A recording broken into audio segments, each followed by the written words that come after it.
It's Saturday evening. Karthigai 1 evening போல் வந்து விளக்கு போட்டுக்கலாம் அப்படின்னு சொல்லிட்டு தான் ஃப்ரெஷ் ஆகிட்டு வந்து 1 by 1 சிம்பிளாக வந்து நிலவாசலை மட்டும் தொடச்சிட்டு சின்னதாக ஒரு கோலம் போட்டதுக்கப்புறமா விளக்கு போட்டுடலான்னு சொல்லிட்டு தான் போட்டிருந்தேன். லாஸ்ட் 1 வீக்காக உடம்பு சரியில்லைன்னு சொல்லிட்டு நான் மாவே அரைக்கல. இன்றைக்கி வந்து ரேக்கு வந்து தோசை கொடுத்துடலாம் நைட்டு போல் அப்படின்னு சொல்லிட்டு கீழே போய் வாங்கிட்டு வரலான்னு போயிருந்தேன். வெளியில் என்ன நடக்குதுன்னே தெரியல. மாவு வாங்க போகும்போது தான் பார்த்தேன் நல்ல மழை.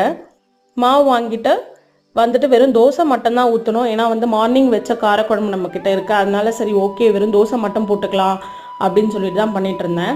ரேவும் எந்திரிச்சிட்டாங்க. அவங்க கிளம்பிட்டு இருந்தாங்க. சரி ஓகேன்னு சொல்லிட்டு சைட் பை சைடு வந்து தோசைலாம் ரெடி பண்ணிட்டேன். அம்மாவுக்கு உடம்பு சரியில்லை, சரி போய் பார்த்துட்டு வரலாம், இப்போவே ரே கூடவே கிளம்பி அப்படியே வீட்டில் விட்டுட்டு போக சொல்லியிருந்தேன். சரி ஓகே சொல்லிட்டாங்க.